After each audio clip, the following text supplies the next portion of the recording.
Management chapter first unit 1.3।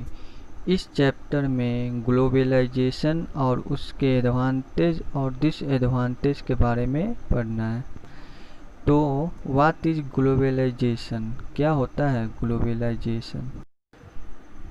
Globalization is a process of interaction and connection among the people, companies and governments of different nations। मतलब globalisation वैसी process है जिसमें different nation मतलब विभिन्न देश के government, companies और पीपुल आपस में इंटरेक्शन और कनेक्शन बनाते हैं। या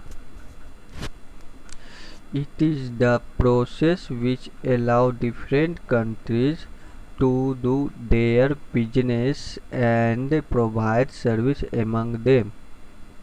मतलब यह वह प्रक्रिया है जो विभिन्न देशों को अपने व्यवसाय करने और उनके बीच सेवाएं प्रदान करने की अनुमति देती है। This policy adopted in India 1990। मतलब इस पॉलिसी को इंडिया में 1990 में अपनाई गई। Through this policy India economy is the fastest growing in the world. मतलब इस पॉलिसी के कारण भारतीय इकोनॉमी मतलब अर्थव्यवस्था दुनिया में सबसे तेजी से विकास कर रही है। अब आता है एडवांटेज ऑफ ग्लोबलाइजेशन। इसका क्या क्या फायदा हुआ? Increase in free trade between nation across the world. इसका फायदा ये हुआ कि कोई भी दो देश आपस में आसानी से व्यापार कर सकता है। Faster and wider spread of new technology across the world. अगर सपोज कीजिए अमेरिका वाले ने कोई टेक्नोलॉजी को डेवलप किया, अगर उस कंपनी का कोई एक प्लांट इंडिया में भी वर्किंग है, वो टेक्नोलॉजी अमेरिका से आसानी से इंडिया में आ जाता है। ये इसका ग्लोबलाइजेशन का बहुत ही बड़ा फायदा हुआ। तीसरी बात, greater employment opportunities for the people. अधिक से अधिक रोजगार डेवलप हुआ। Business and investor get much wider opportunities for investment. अब पहले ये था कि इंडिया की कंपनी इंडिया में ही इन्वेस्टमेंट कर सकती है। अब है कि इंडिया की कंपनी अमेरिका में भी इन्वेस्टमेंट कर सकती है, लंदन में भी इन्वेस्टमेंट कर सकती है, फ्रांस में भी जाके इन्वेस्टमेंट कर सकती है। अगला है adverse impact of fluctuation in agricultural production in one area can be reduce by pulling the production of the different area. Means जैसे हमारे यहाँ मेनली 3-4 सेक्टर होते हैं, जैसे ट्रेड होते हैं, एग्रीकल्चर होता है और मैन्युफैक्चरिंग होता है। सपोज कीजिए अगर किसी एग्रीकल्चर में हमारा फ्लक्चुएशन हुआ, सही से हमारा व्यापार नहीं हो पाया, तो दूसरा जो सेक्टर है वो आपस में उसको मैच कर लेता है।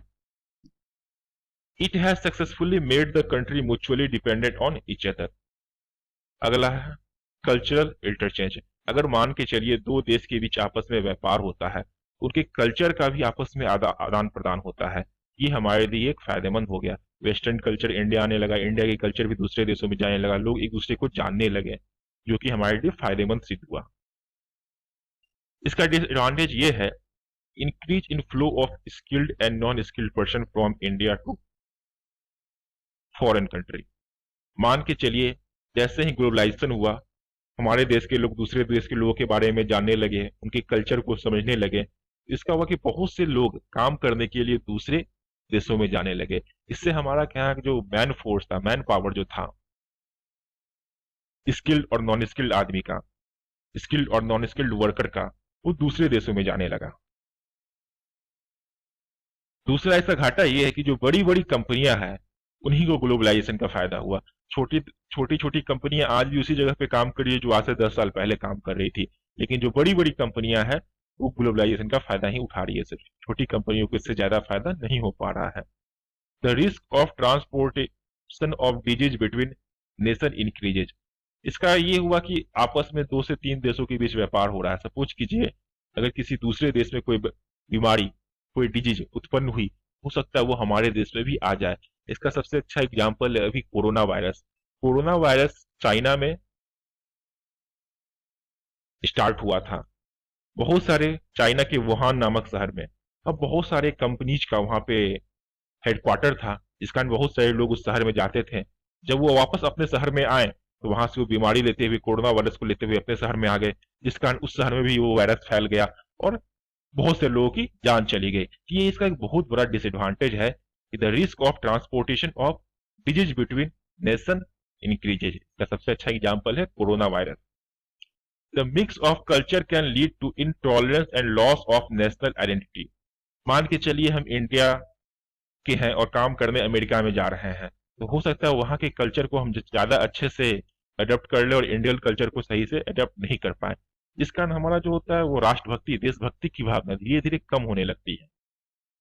Economic depression in one country can trigger adverse reaction across the goal. हम लोग सुने थे कि भाई अमेरिका में मंदी आ रही है, अमेरिका में मंदी आ रही है। इंडिया में मंदी नहीं आ रही है, मंदी आ रही है, रिसेशन आ रहा है अमेरिका में, लेकिन उसका इफेक्ट जो है हमारे देश पर भी पड़ेगा। ये ग्लोबलाइजेशन का बहुत बड़ा घाटा है कि अगर किसी एक देश में, वर्ल्ड के किसी भी एक देश में आर्थिक मंदी आती है तो वो डायरेक्टली और इनडायरेक्टली सारे कंट्री को, सारे देश को इफेक्ट करता है। ये एक घाटा है हमारा ग्लोबलाइजेशन का। Over use and heavy dependence on communication media. अब मान के चलिए आप इंडिया के हैं, काम करने के लिए अमेरिका में जाते हैं, मिस अमेरिका में भी आपकी कंपनी का एक ब्रांच है। अब सपोज दो कंपनी को, एक प्लांट इंडिया में है, एक प्लांट अमेरिका में है या फ्रांस में है, इनको अगर आपस में कम्युनिकेट करना होगा तो कैसे कम्युनिकेट करेंगे? कोई ना कोई कम्युनिकेशन मीडिया तो होना चाहिए। तो हम लोग मेनली कम्युनिकेशन मीडिया पे ही क्या होता है, डिपेंडेंट हो जाते हैं। टेलीफोनिक कॉल होता है, वीडियो शेयरिंग होता है, वीडियो कॉलिंग होता है, हम लोग डेस्कटॉप शेयरिंग करते हैं। तो मेनली हम लोग कम्युनिकेशन मीडिया के ऊपर डिपेंड हो जाते हैं, जो कि सही नहीं है।